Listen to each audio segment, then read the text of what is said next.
คลิปนี้จะอธิบายในการสำระเงินและกรอกข้อมูลเบอร์โทรที่อยู่ในลิงก์เนาะในนามที่เราเป็นลูกค้านะกรอกข้อมูลให้แม่ค้าเนาะก่อนอื่นเนาะเข้ามานี้ให้เรากดขอรูป QR เนาะขอรูป QR นี่เพื่อเป็นอาการขอ QR ระบบจะทำการเนาะเราท่าด้วยหนึ่งเนาะระบบจะทำการเจน QR รูป QR มาว่าลูกค้าต้องจ่ายเท่าไหร่เนาะหรือว่าเราต้องจ่ายเท่าไหร่ตัวนี้ให้เราคลิกตัวนี้แล้วสแกนจ่ายได้เลยเนาะโทรศัพท์ตัวอื่นสแกนจ่ายหรือว่าเขากดเซฟเนาะกดเซฟ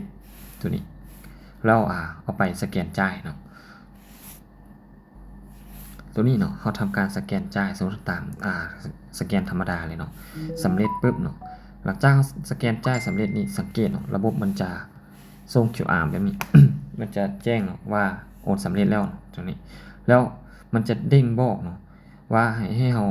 ฝากอยู่ใส่เนาะหรือว่าถ้าเราเป็นลูกค้าเก่าจะเปลี่ยนวันส่งบ่สินะให้เรากดตัวนี้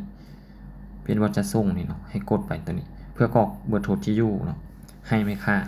ถ้าเราเลือกคนถ้าเราต้องการเลือกฝากขนส่งของรุ่นเราก็ติ๊กตัวเลือกตัวนี้เนาะเลือกขนส่งของรุ่นแต่ถ้าเราต้องการเลือกขนส่งอื่นๆเราก็เลือกตัวอย่างเช่นอนุสิทธิ์มีไซบ่สินะเราก็เลือกตัวนี้เนาะขนส่งอื่นๆนี่ตัวอย่างเราเลือกขนส่งของรุ่นเราก็ติ๊กตัวนี้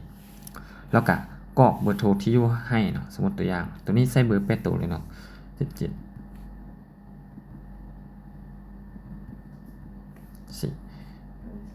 เขากรอกใส่แล้วว่าเลือกสาขาเนาะว่าเขาต้องการฝากอยู่ใส่สมมติเราต้องการฝากอยู่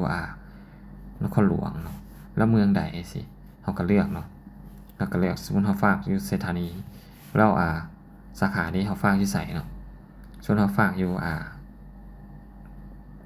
ใส่น้ำเงินเนาะก็เลือกใส่น้ำเงินหลังจากเลือกแล้วเนาะเขาทำการกดบันทึกได้เลยประมาณนี้แต่ถ้าหากว่ากรณีถ้าหากว่าเขาเลือกขนส่งอื่นๆเนาะ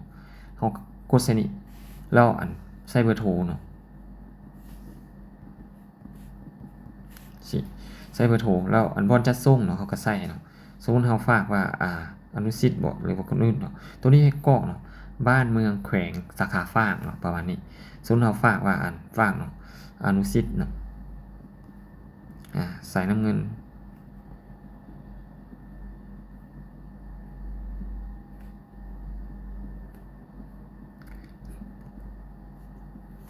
ประมาณนี้เนาะเขาอาจจะเขียนละเอียดเนาะอาจว่าบ้านเมืองแขวงเนาะบ้านเมืองแขวงแล้วก็สาขาฝากเนาะใส่อันนี้ตัวอย่างเนาะสิครับแล้วก็สามารถกดบันทึกได้เลย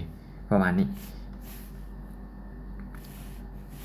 เนาะเขากดบันทึกปุ๊บเนาะมันจะเป็นการสำเร็จแล้วประมาณนี้ระบบมันก็จะถือว่าสำเร็จเนาะกลับไปตัวเซตเนาะสังเกตถ้าป้อนปุ๊บเนาะระบบจะหับยอดให้แบบนี้เลยเนาะท่านเนาะแล้วมีแต่รอท่าแม่ค้าอาจจะส่งบินเนาะทับเครื่องได้เลยเนาะประมาณนี้เพียงเท่านี้เนาะก็จะเป็นการกรอกข้อมูลสำเร็จเนาะ